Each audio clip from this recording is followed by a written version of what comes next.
Jennifer Welch of the I've Had It podcast, not holding it back about how the Democratic leaders are corrupt and out of touch with the base. She is so fucking real. God, so fucking real. I mean, like, what else can you possibly say? The idea that I feel like is she's probably going to talk about Zohran Mamdani. The fact that the entirety of these Democratic, well, national Democratic establishment is just refusing to endorse either, say, Omar Fateh or Zohran Mamdani, people who very obviously represent the future of the party, actually have the excitement of the fucking party behind it, and they still refuse to endorse them. Why? Because again, the gravy train's too good. They want the fucking money. Anyway, what do we got here? Yes, we do. I agree with everything you say. And the Democratic Party has got to start listening. We do not like that our leaders are beholden to APAC Real and can see. dude, Wesley Bell and Greg Latimer, two of the highest recipients of fucking APAC money, and for what purpose? Just to oust Jamal Bowman and Cori Bush. They're just fucking stooges for fucking Israel. Like that's literally it.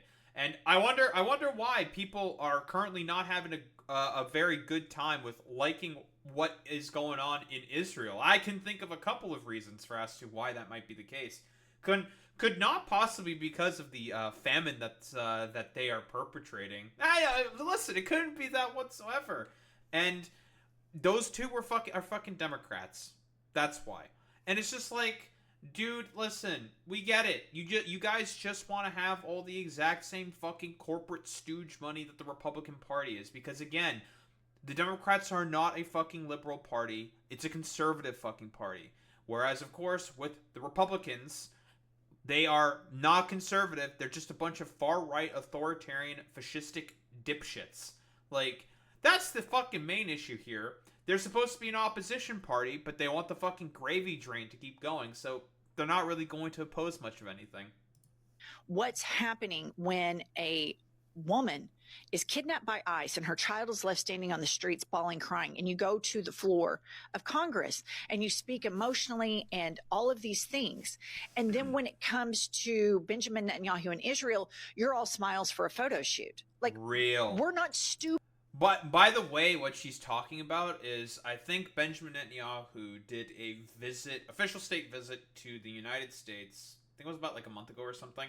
And not only were there a bunch of Republicans there doing a fucking photo op, there was a lot of fucking Democrats. A lot of high up Democrats. Your Cory Bookers of the world, your fucking Amy Klobuchars of the world, all these like centrist fucking dipshits. Dog, I don't like how many times we have to say this. The current approval rating of Israel amongst the Democratic base is at like 8%.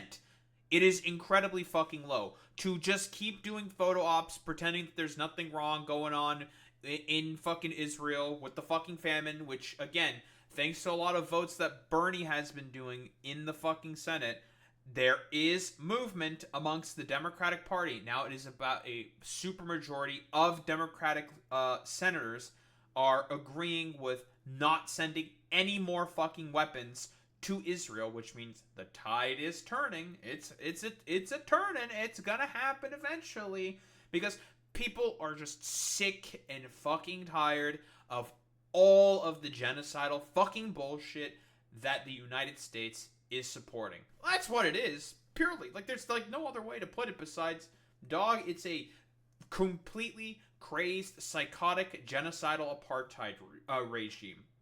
That's really all there is to say about Israel, to be honest. Like everyone else has realizing that. The broader Democratic base is starting to realize it. When will the fucking Democrats recognize it? I don't know. If you have people like Chuck Schumer saying like, "Well, it's my the Baileys are telling me that I have to keep the Democrats pro-Israel. That's my job. I have to keep the left pro-Israel," and he's failing absolutely fucking miserably at that. I don't know, Chucky boy. Might be time to fucking hang it up, bud. Stupid. Like, that moral duplicity doesn't work with our base. So Swazi, Jeffries, Booker, Schumer, and others, you're the ones who need to leave the party and call it MAGA light, because the Graham Platt. Is she? Wait, is did the fucking sort of establishment? I did forget about Graham Plattner. Holy shit. did they really fucking talk about like how the progressives are fucking MAGA light? I know that's an argument that all the dumb fucking liberals do all the time, saying that like you're just because you say how much you don't like Democrats and criticize Democrats, that means you're actually pro MAGA. It's just like, what the fuck are you talking about? Like, this is a party that's going, like, walking into its own fucking death.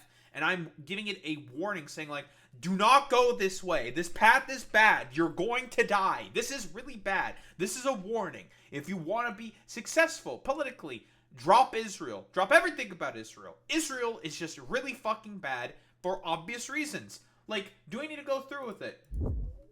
Israel killing Palestinians, seeking food, is a fucking war crime. This is from Human Rights Watch. I don't know. Let's go with the classics, right? Like, Israel killing journalists. They love killing fucking journalists. It's one of their favorite things to fucking do. What, AP reporting calls into question Israel's attack on the Gaza hospital last week, killing 5 journalists. Really? That's so funny. Dude, they struck the same thing 4 times. That's not even a double tap. That's a double tap squared, bro. That's fucking crazy. Yeah, this is a rather infamous video that was playing. There was a bombing that Israel did at a hospital, which is a fucking war crime, and then journalists and rescue workers went in there to start, like, either recording what the fuck is going on, and also aid workers going in to help clean up and help people, which is what they're supposed to do, and then they got fucking bombed again. I wonder why the broader base of the Democratic Party is not particularly happy with the actions of Israel. I couldn't possibly think of anything. Partners of the party, the Zohran Mamdanis of the party, are where the people want to be. And guess what these people can do? They can do the one thing you want so desperately, but because you're so fake, because you don't believe in anything except for getting lobbyist money, they can actually get somebody who was a Trump voter to vote for them because they're looking for authenticity. She is fucking so real, dude. There's a reason why the phenomenon of the Trump voter voting for AOC, voting for Zohran Mamdani, Graham Plattner, I have no doubt the same thing also probably happens with Omar Fateh, if they get through the fucking racism. But there is a reason why this is a phenomenon which is incredibly fucking common. Because these are people who are genuine and speaking to their needs and to their issues. Same thing can also be applied to Bernie. Again, we all know with what Chuck Schumer was fucking saying back during 2015, 2016. For every single rural Midwestern voter that we do not pick up, we pick up 2 within the suburbs of Pennsylvania. This was the new shift in the Democratic Party, and it's a fucking failure. This want, an inherent desire to want to appeal to suburbanite fucking Republicans is what is leading to the death of this party. And when you're bought and paid for by AIPAC, you're not authentic. You're Benjamin Netanyahu's bitch. Real? Period. This is also another factor. I totally agree with what Jennifer is saying here. 1000% agree. But it's all because of Chuck Schumer saying, well, you know, the Baileys are telling me we need to get the suburbanite Republicans. Let me tell you, we gotta get the suburbanites. That's what we need. And are you surprised at all that a lot of these former Obama voters in the Midwest of Ohio, Iowa, and all these other places decided to flip to Trump? You guys are surprised by that. Whoa, who would have thought? Because I'm not fucking surprised by that at all. Finally, though, I saw something last night on Twitter, and here I see the DNC bolstering Mamdani, who was on none other than I've Had It podcast, and the Democrats, the DNC official account says at Zohran Mamdani, and they quote him what he said on our other podcast, "We welcome anyone to join this movement." So I'm going to be quite honest here. This is incredibly fucking incredulous. The reason why Zohran Mamdani is saying this in particular is because he is, broadly speaking, talking about people within who are conservative, who may be feeling left out about the fact, the fell for it again award types, shit like that. It's like, oh, I fell for it again, fell for it again, fell for it again. The reason why he is saying something like this is because he's saying, like, listen, I understand that Donald Trump was selling something to you and you fell for it. You got fucking conned, okay? I'm saying basically that you're welcome here, okay? You don't need to feel bad for your fucking vote. I will fight for you just like any other fucking constituent within New York. Just like anyone else. You're a part of the 5 boroughs. I'm gonna fight for you. Doesn't matter if you're MAGA, doesn't matter if you're a conservative, doesn't matter if you're a moderate, doesn't matter if you're a progressive, socialist, liberal, doesn't matter. I'm going to fight for you all the same. And when fucking motherfuckers like the DNC say it, that they want a big tent fucking coalition, what they really mean, and this is an incredibly important point, is that they want to start appealing to other sort of demographics instead of bringing out their main base. Because Zohran Mamdani, when he says stuff, he's also appealing to the fucking base. The progressives, the liberals, the socialists. Even, like, maybe not the centrists, but all those people. These are the main base of the Democratic Party. The left. When fucking the Democrats and the DNC is saying stuff like this and agreeing with that fucking message, it's a shield. It's farcical. It is nonsensical. They don't actually fucking believe that. What they mean is that they want to keep extending the tent. Keep making the tent as big as possible. When that's a bunch of fucking hooey. It is bullshit.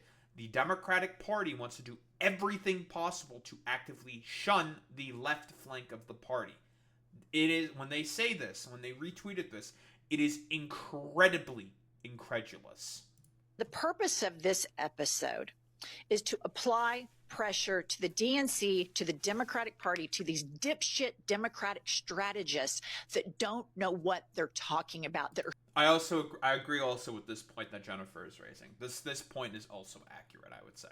So out of touch with what Americans want. What we want are our politicians to not be beholden to these corporations, and you will win.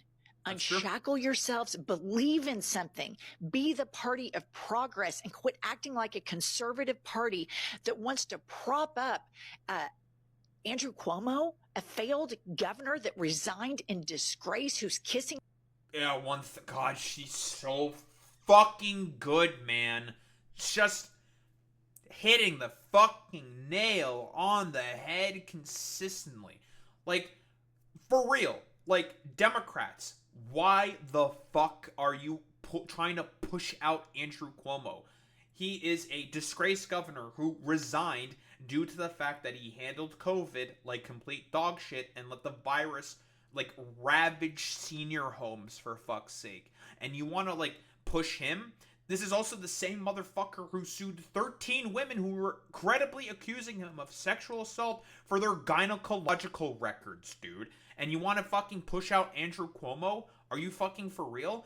A guy who is trying to talk with Donald Trump to assemble the right-leaning centrist fucking Voltron to try to stand up to Zohran Mamdani, who is standing there and being like, nah, I'd win anyways?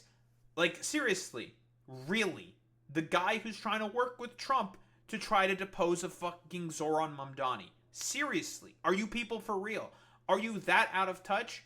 That's a rhetorical question. Yes, you are that out of fucking touch. Because again, Zohran Mamdani represents a vibe shift that the Democrats do not want under any fucking circumstance. And he has assembled a coalition of probably some of the most relevant, sought-after demographics that the Democrats want to appeal to. And that is upper middle class young people and working class people. His coalition is incredibly fucking strong. This is a broad coalition, huge fucking coalition that he is tapping into for, I think, his inevitable fucking victory. Okay, I'll fucking say it. I don't give a fuck. He's gonna fucking win unless there's some absolute tomfoolery that the Democratic Party decides to pull off. This is the exact thing that the Democrats are the most afraid of. the vibe shift. Because Zohran Mamdani represents a complete shift in terms of broader fucking party politics. An establishment party that just wants to sit on their asses and collect fucking corporate PAC money to give to fucking overpaid dipshit fucking consultants to just sit on their asses and do fucking nothing, fundamentally speaking. Zohran Mamdani directly challenges that and actively rejects such a dynamic. So, like, again, that's why they're trying so hard to just try to get rid of him. Why they're trying to prop up Andrew Cuomo as much as they fucking can. With the help of fucking Donald Trump. It's honestly fucking pathetic from this party. Trump's ass, clear the court for Mamdani to go win this campaign. Start helping Mamdani attack Cuomo. This is insanity 1,000%. that he's having to fight Democrats. It is insanity, and the women of this party are the heart and soul of this party. And the women of this country are the heart and soul of the economy. So DNC and Democratic strategists and Swazi and Jefferies and all these others, if you want to saddle up with Andrew Cuomo, good luck, because it is not going to bode well for you. I promise you that. All right. She's speaking to the direct suicide of this fucking party. This party is doing everything possible in order to actively just off itself, for lack of a better term. She's fucking hitting the nail on the head. Like, what else is there to say? I thought the Democrats might learn a lesson. I was trying to be particularly optimistic that the Democrats could learn a lesson. However, money talks, and it talks way too fucking loud. This is why the Democrats, fundamentally speaking, are in the absolute decrepit fucking state that they are in. Because the money is saying, don't fucking do anything, don't try to push for too much. Do nothing. And, it'll probably work out in the end. The problem is that the reason why they are saying that is because they know that they still are going to be the main people in power, despite the fact that Donald Trump is doing everything possible to make it look like he's going to be a fucking lame duck and lose the fucking midterms. So that's why the Democrats are engaging in the fucking strategy of just do not. Well, the Baileys are telling me to do nothing, so I'm doing nothing. That's what the Baileys have told me to do. And that is why they are just deciding to unilaterally disarm and not fight, because they feel like Donald Trump's just going to, drive the stake into his own proverbial heart.